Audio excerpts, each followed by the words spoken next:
So good evening all. In the last two classes I was telling about the different types of PCRs which we can employ in our research studies. So the same way another few PCRs I will be explaining in today's class. So coming to the next type of PCR, it is mini primer PCR. So name itself says mini primer. The primer sequence is what we use. The length will be short, and here engineered polymerases are used and 10 nucleotide length primers will be used. That is why they are termed as mini primers. And this can be used to reveal novel 16S rRNA gene sequences that would not have been detected with standard primers. In case where we normally use standard primers, universal primers of 16S rRNA, in that case if we are not able to detect the organisms, in that case we can always go for designing these mini primers and internal primers as well. So these use thermostable polymerase enzymes that can extend from short primers like 9 or 10 nucleotides. The process used is same as conventional PCR, only the length of the primer used will be different in this case. So the advantage of this is why we have to use this mini primer is in PCR targeting to smaller primer binding regions, and it is also used to amplify highly conserved DNA sequences such as 16S rRNA sequence or eukaryotic 18S rRNA sequences. So in all these cases we can use mini primer PCR. The next type of PCR is multiplex PCR. So multiplex, here it will be different rounds of PCRs will be taken place. So in this case amplification of multiple targets will be taken in a single PCR test run. So here amplification of multiple targets will be done in a single PCR test run. So multiple primers are used and these are mediated by temperature mediated DNA polymerase and are used for the amplification of DNA in a thermal cycler. The same like conventional PCR, but here different steps will be involved, different temperature points will be involved, and the primers are used which will be having same annealing temperature and which is optimal for all the pairs during the PCR. So multiple carried out in case of multiplex PCR. So here multiple, what is multiple here is the additional information can be generated from a single test run which otherwise will be requiring a larger amount of reagents and extensive time and effort to perform. That is to skip the multiple setting of PCRs and running the reaction mixture, everything can be included in a single PCR. That is why it is called multiplex PCR. And this type of PCR is normally used in genotyping purposes to find out the mutation and polymorphism analysis, to find out microsatellite SPR analysis, detection of pathogens or genetically modified organisms. So this will be very specific, and you instead of go on standardizing the PCR reaction mixture, multiple parameters can be set in a single PCR reaction. And it is also used to detect microorganisms that cause the same type of diseases. Different microorganisms can be identified which will be infecting or causing several diseases. So this is the advantage of multiplex PCR. Another type of PCR is nanoparticle assisted PCR. So this is also called as nano PCR, wherein the intermediation or the involvement of nanoparticle will be there. So the smaller molecular substances, what are nanoparticle? We usually know nanoparticle is nothing but which the particle which is very small in size, which makes the process efficient. So here in this case also these are small molecular substances comprising of particular physical properties that enhance the reaction. So here which are the physical properties that will enhance the reaction is there are two types. One is these particles absorb some of the polymerase and manages the amount of polymerase remaining in the system, which might be necessary in enhancing the specificity of the reaction. Here how efficiency is increased in this case is the nanoparticle, it takes very small amount of polymerase, and the polymerase which is left out in the system can be used for enhanced for specificity of the reaction. And also another method by which this nano PCR has become famous is it absorbs PCR primers and lower the melting temperature at duplex formation between perfectly paired and mispaired primers. Because of this, it increases the specificity of the reaction, because in normal conventional PCR we see that there will be lots of primer dimer formation. So in this case that will be reduced. Also it has got high sensitivity, high specificity, and also high selectivity. So in all the cases nano PCR is the more advanced form of PCR and found to be very high values of sensitivity, specificity, and also selectivity. So that is why it has been widely used in virus detection and also in various gene sequencing technologies. The other type of PCR is nested PCR. So in this case, nested, here too many rounds of PCRs are nested. That means to increase the specificity of the reaction, it is enhanced by preventing the non-specific binding with the help of two sets of primers. Inside the PCR there will be two set of primers used, and it will be carrying out different PCR reactions. So here the first set of PCR binds to outside of our target DNA and amplifies the larger fragment. So you can imagine here the one primer will amplify the larger fragment of the DNA, and another set of primer binds specifically at the target site. So here two fragments can be amplified. The second set of primer amplifies only the target DNA. So the first set will bind specifically to the target site, and second set of primer amplifies only the target DNA. So how and where this technology is used is mostly to find out the evolutionary relationship between different organisms, that is phylogenetic studies, and also in the detection of different pathogens.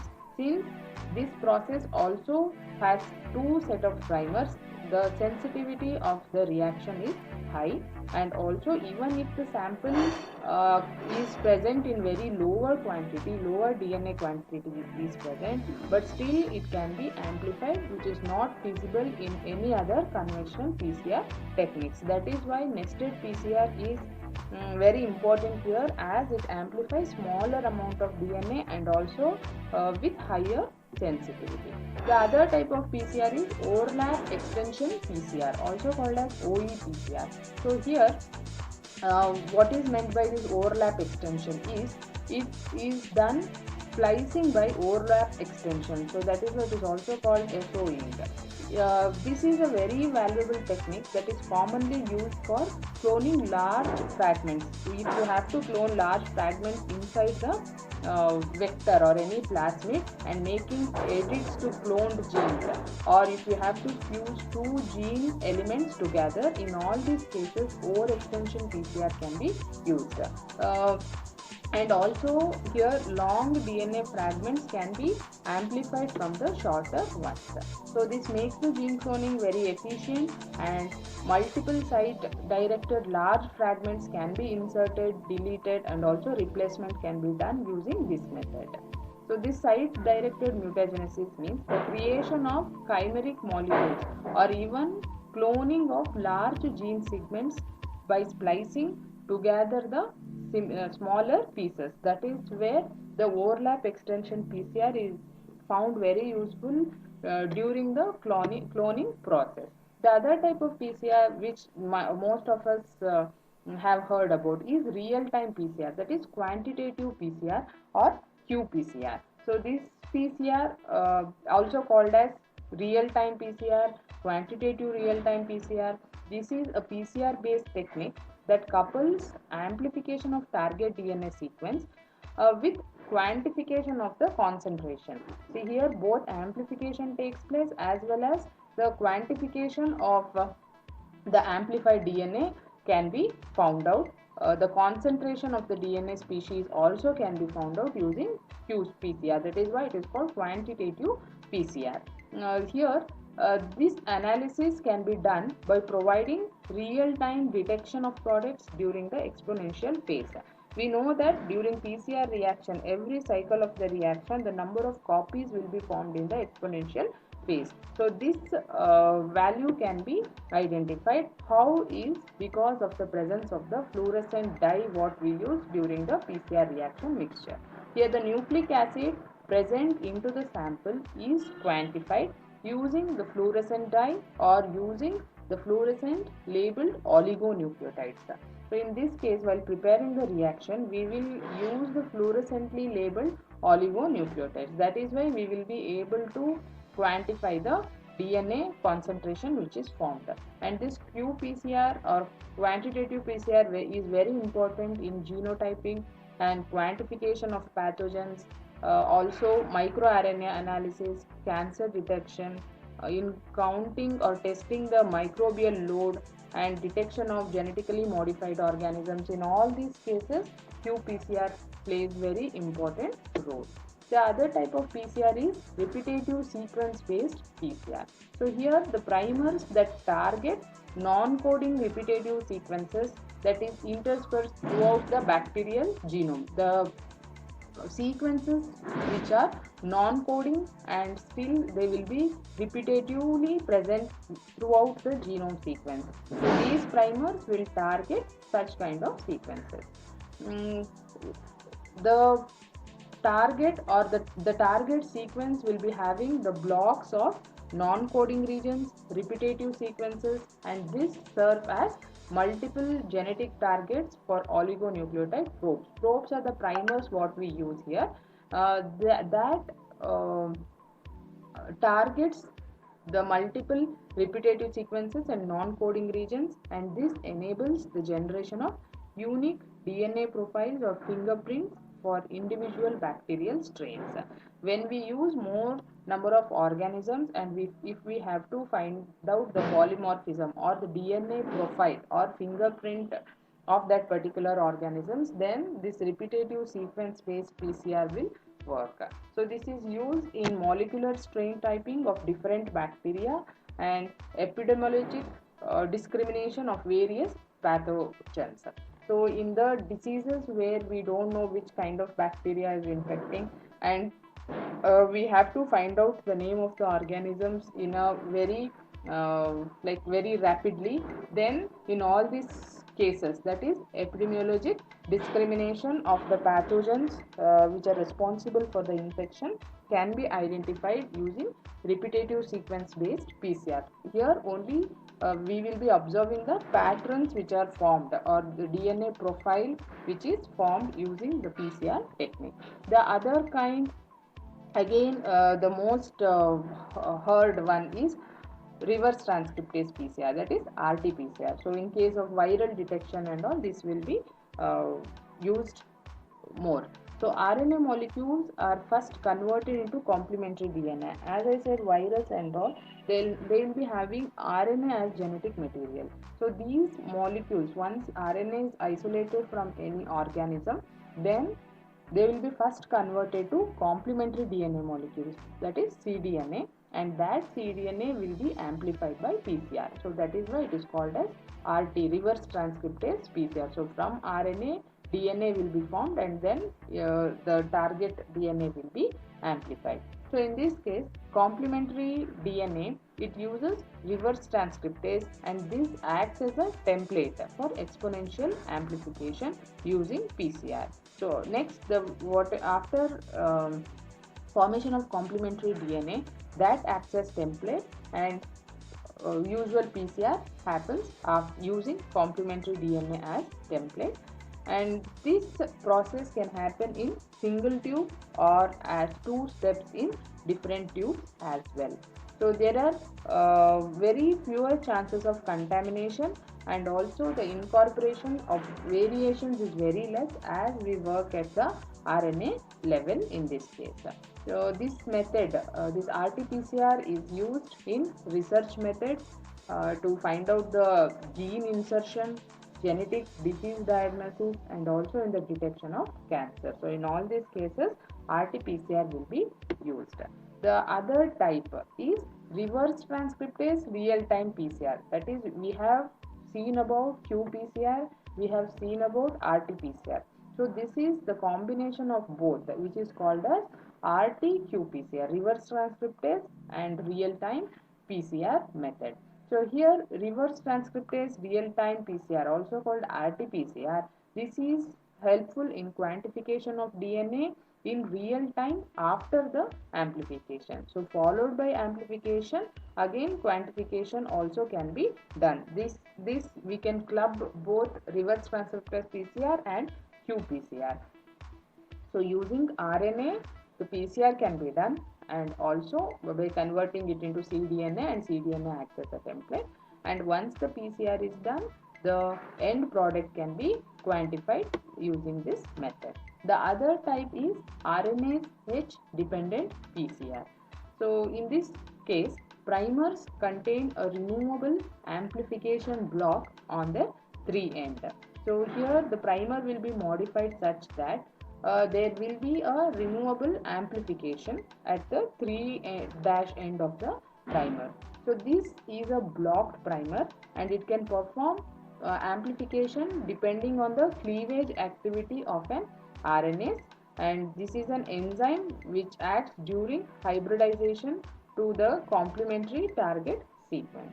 So RNase H enzyme, it has very little enzymatic activity at low temperature and enables a hot start without any modification to the DNA polymerase. So with the help of RNase H enzyme, the PCR will be conducted. That is why it is called as RNase H dependent PCR. So in this type of PCR, the cleavage efficiency of the enzyme is reduced in the presence of mismatches near the RNA residue. Because we use RNase here, the purpose of RNA is to cleave RNA. So that is why the efficiency of enzyme will be reduced in the presence of mismatches which are present near the RNA residue, and the non-specific binding and primer dimer formation will be reduced in this case. So that is why it makes the hybridization effective. So this is how RNase H dependent PCR works in the presence of RNase H enzyme, making it more efficient to cleave it efficiently. The other type of PCR is single specific primer PCR. So in this case, there will be specific primers used, and which permits amplification of genes of which only a piece of partial sequence information is available. We will not be having information about the entire sequence. Only a piece of partial sequence information is available, and the genes of which should be amplified. So this is nothing but acts like a unidirectional genome walking from known to unknown regions of the chromosomes. That is how single specific primer PCR is used. And other variant of this is single specific primer PCR, and the next one is single specific primer PCR.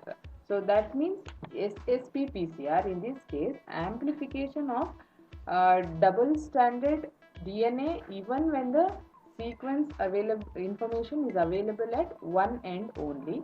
So this permits amplification of genes for which only a partial sequence information is available, and it allows unidirectional genome walking from known to unknown regions of the chromosomes. This is the variant of single specific primer PCR. And the next type of PCR is solid phase PCR. So in this case, amplification of target nucleic acids happen on a solid support where one or both primers are immobilized on the surface. So here the target nucleic acids will be amplified on the solid support where primers are immobilized. So in this, spatial separation of the primers minimizes significantly undesirable primer interactions, thereby preventing the formation of primer dimers and allowing higher multiplexing amplification. So this is a type of PCR where primers are immobilized, and this spatial separation minimizes undesirable primer interactions and prevent the formation of primer dimers. Also allows higher multiplexing amplification.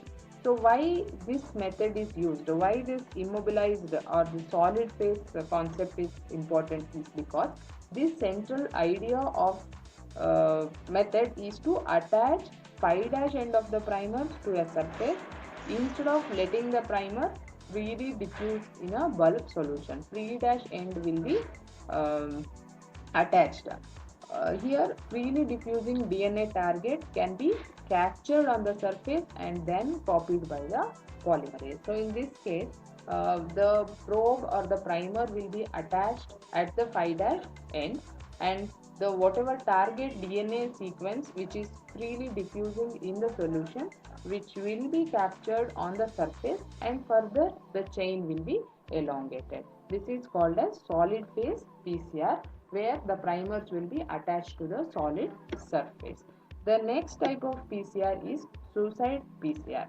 So in this case, the name looks quite fishy, but the name of the how it works is, and why the name suicide PCR is because it avoids false positives and ensuring the specificity of the amplified fragment is the highest priority. So in this case, what happens is, to make sure that the amplified fragment is specific and also to reduce the false positive, here use of any primer combination only once in a primer, only once in a PCR, which should not have been used in any positive control PCR reaction. And here it targets a genome region which has never been amplified before using this particular primer or any set of primers.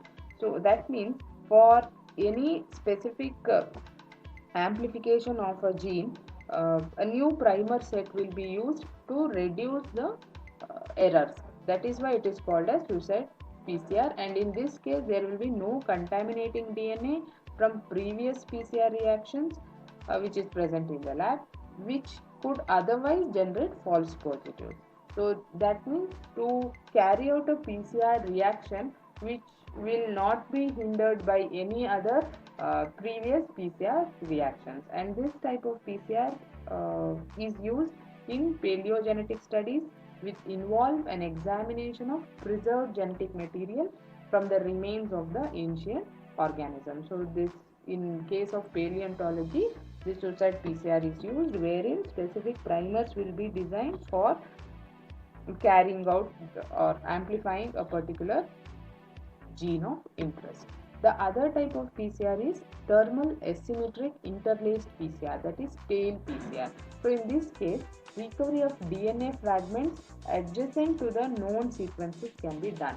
That means in a genome, if we know the known sequence and followed by it will be having the unknown sequence, so that adjacent region of the known sequence can be amplified or it can be recovered. So in this case, there should be 3 nested primers in consecutive reactions which will work together with an arbitrary degenerate primer which is having a low melting temperature.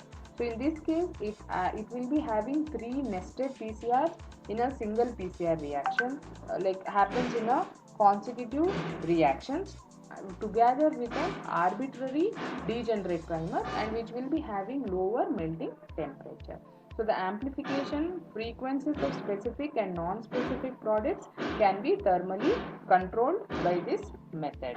So the advantage is it is highly accurate, such that the unpurified tail PCR products can be directly sequenced. That is, the elongation of the known sequence that acts as a tail here. That is why it is called as tail PCR.